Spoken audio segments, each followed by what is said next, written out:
Yung Maharlika Investment Boss dapat pag malaki ni BBM, PhilHealth Fund at insertion ng budget.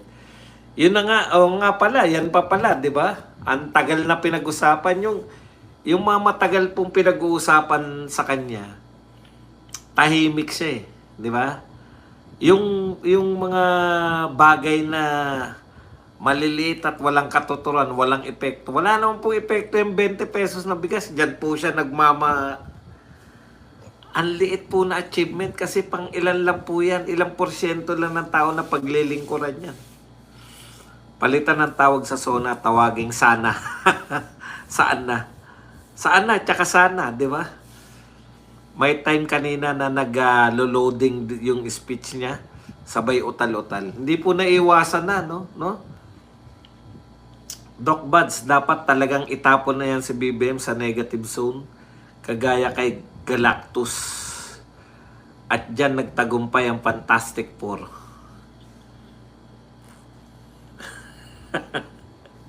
Kaya lang, konti lang nakanood ng Fantastic Four eh. Ruro, kaya hindi masakyan yung ano. Buti nga ako nga nanood na, hindi ko pa. Sir, ba yung sinabi ni BBM sa SONA na libre na ang pa-dentist, libre na magpa-check up ng mata, libre na konsulta, matagal na itong batas ng PhilHealth. Ang problema, di na-apply at walang pondo. Yun nga po eh, no? Nagsasalita po siya ng wala po sa katotohanan. Subukan nyo po. Saan po yan libre na yung dentista? Libre po lahat. Yung zero na raw po yung babayaran ng lahat. Pag nagpa-doktor ka, zero na. Galing, no? Alam niyo, Mr. President, pila pa lang po, mabubwisit na. Kung ikaw wala kang high blood nung pag pumila ka sa, ano, sa public hospital.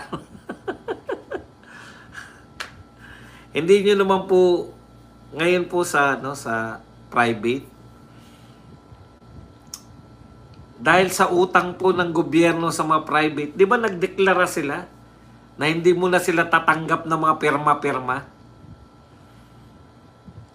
Kung sa public naman po yan, ako, napakahaba po ng pila. Kung wala kang high blood, bago ka pumila, wala kang high blood.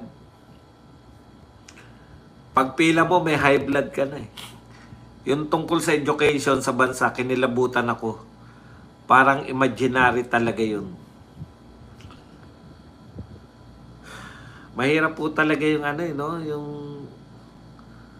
Yung nagsasalita talaga na panay pangarap pa rin. Yung per share to, kung persona niya, wala pong problema eh. Ang gandang pakinggan, ang ganyan palang pangarap ng presidente natin. Ang galing naman. Pero ano po tayo eh. Tapos na po tayo sa kalahati. Yun nga yung foreign investors. Ano po yan, magdedeklara lang kayo sa SONA? Philippines is ready for investment, for foreign investment. Eh kayo nga po, dumayo pa sa kanila eh. Wala pa kayo nahikayat eh. Nakikiramdam po yung mga yan. Yung mga foreign investors. Ang actually, yung ibang bansa po, yung mga konting altercation na ganyan, hindi na po nila binabalita yan. Sa atin, konting magkagit-gitan lang, talagang hini-headline natin sa buong mundo eh. Para pasamain yung China, di ba? Kaya ngayon, ang tingin ng buong mundo, teka muna, putya, delikado imaginein po ninyo ha. Hindi naman po sa ako pro-China o kung ano pa man. Simple lang po eh. Investor ako eh. Di ba? Lahat po ng bansa, nagbubumbahan na nga eh. Nagtitirahan na nga ng mga missile eh. Pero hindi po nila hina-highlight eh. Dito sa atin, nagkagit-gitan lang. Uy, muntik na tayo doon. Papakita pa yung makuha. Magtataka ka nga eh. Bakit may mga foreign journalists doon sa... Hindi ko po pinagbibintangan yung ating ano, no? Siguro normal lang yun dahil hindi ko alam kung bakit.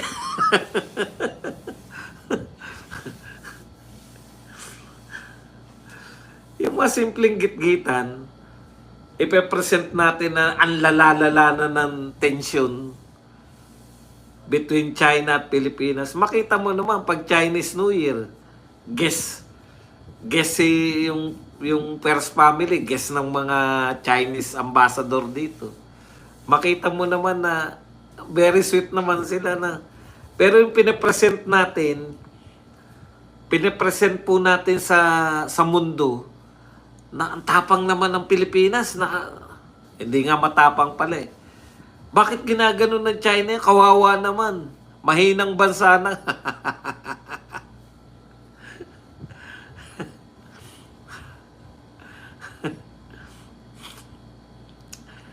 Biruin mo, mahiya lang daw. Sabi ko nga, mahiya lang. Mahiya daw yung mga kumita dyan sa flood control.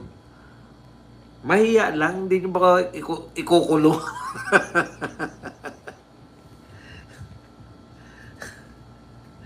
Yung mga gumawa na mabuti sa Pilipinas, pinakulong nyo eh. Yung ba mga gumawa ng kasalbayan?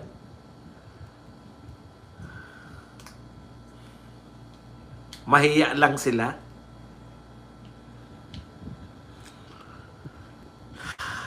Walang nakaka-prostrate makinig. Tama si BP Sara.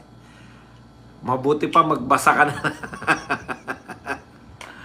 Sabi ko na ni BBM, mahiya naman. Kayo sa mga kalaban niya, baliktad naman kami. Dapat na magsabi sa'yo na dapat ka mahiya kung nagsosona ka at mambubudol ka na naman. Boss Bans wanted daw si Brothers Travelers kaya absent kanina sa birada. No comment po ako dyan.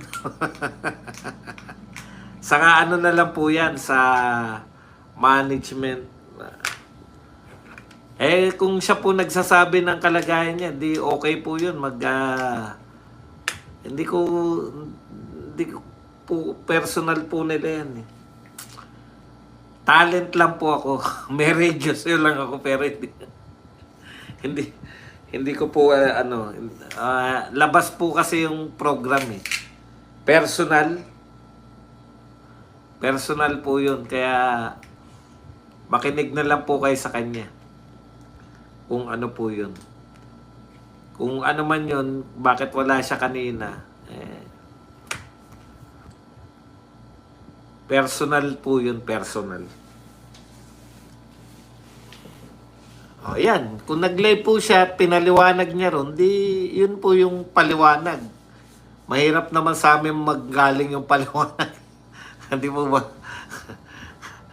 Tapos pagkasabi ni BBM na mahiya naman kayo, biglang nagtayuan at nagpalakpakan ng mga buhaya. Wala na sa kanila yun eh. No?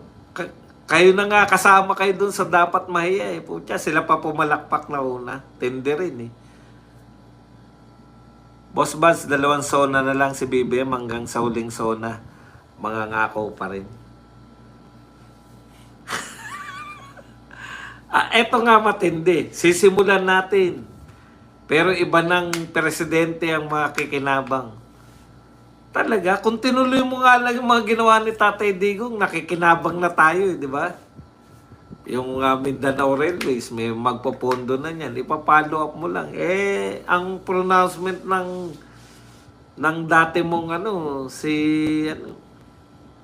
ang pronouncement ayaw natin ng mahal daw yung yung interest ng China. Maghanap daw sila ng mura interest. Akala niya. Yun po yung tinitignan ng investors eh.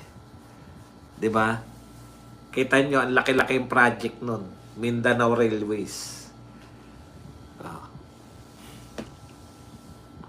Tapos ipatitigil lang dahil bago na yung presidente.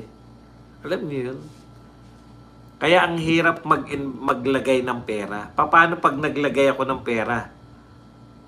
Siyempre, yung mga unang taon mo, puhunan ka pa lang dyan. Nagtatayo ka pa lang ng pabrika. Mag-hire ka pa lang. Magte-training ka pa lang ng mga tao. Tapos, ika-4 na taon. Doon pa lang operational na matino. Ika-5 taon, doon ka pa lang... ika-6 na taon, doon ka pa lang kikita. Sabay may bagong presidente. Naku, bago ng mga patakaran. Kumbaga, yung nagpunta ka, zero tax.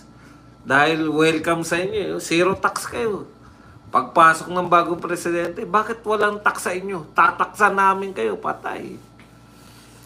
Kinuwenta mo na yung puhunan mo, okay, magtatayo man ako ng pabrika, pero dahil zero tax. Yun po yun, mahirap po yun. Mahirap po sa presidente. Kaya nga po, yan po yung pinapaliwanag ko nun kung bakit dapat suportahan si BBM nung siya'y tumatakbo.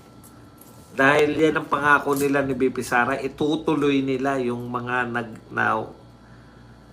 ginawa ni Tatay Digong. Yun din yung paulit-ulit na sinabi ni BP Sara, doon siya budol na budol, di ba?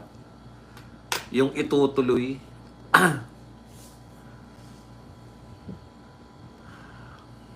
Ikaw naman, Emeline, no? Sana daw yung salita ni Marcos totoo. Sa salita pa lang niya eh. Totoo ba na may 20 pesos na bigas? Yun na nga yun eh.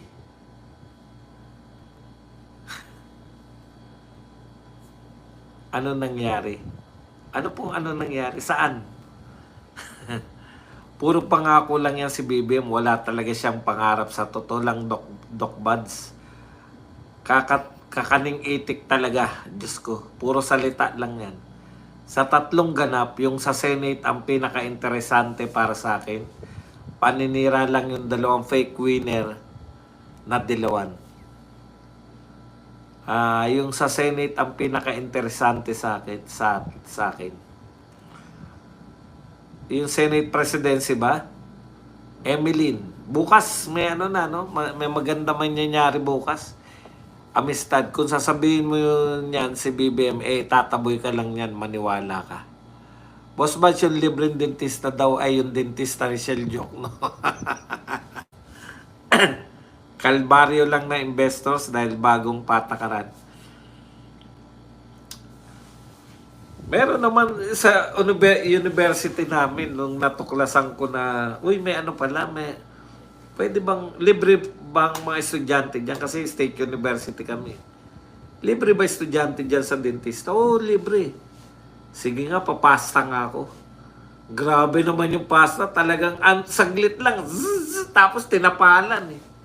Mga 1 linggo lang, natatanggal na yung pasta eh. Meron dalawa kami. Yung isa, sa clinic. Naalala ko lang bigla. Kwentuhan naman lang tayo. Sabing ganyan, no? Ikaw, magkasama ba kayo? Hindi po. Nagkasama lang kami rito papunta. Ikaw, anong masakit sa'yo? Masakit po ngipin ko. Doon ka sa taas. Ikaw naman, anong masakit sa'yo? Masakit po ulo ko. Dito ka, diyan ka sa kwarto. Pagbaba namin pareho, kami. Anong binigyan ako ng Biogesic? Ako din, Biogesic. Pareho lang Biogesic binigay sa amin. Pucha, pinaghiwalay pa tayo. Hindi na lang. Biogesic lang pala pareho. Totoong panyanyari yan. Hindi yung kwentong kutsero. Natatawa, lang ako, na-amaze lang ako sa mga ganun, no? Anong masakit sa'yo? Ngipin, doon ka sa taas.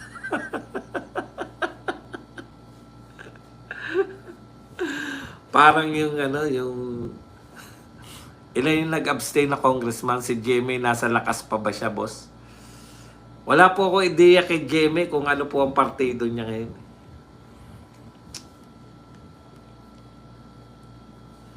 Hindi po ako interesado eh. Alam ko na na hindi matatalo si Martin eh. Doon ako nanood sa Senate. Boss Buds, ilan yung nag-abstain? Naalala ko, Doc Buds, yung isang driver ng police mobile na nag-ala GTA Vice City at sinagasaan niya yung mga rallyistang pula. Binate pa si Torre sa zona, ang bagong kampiyon daw.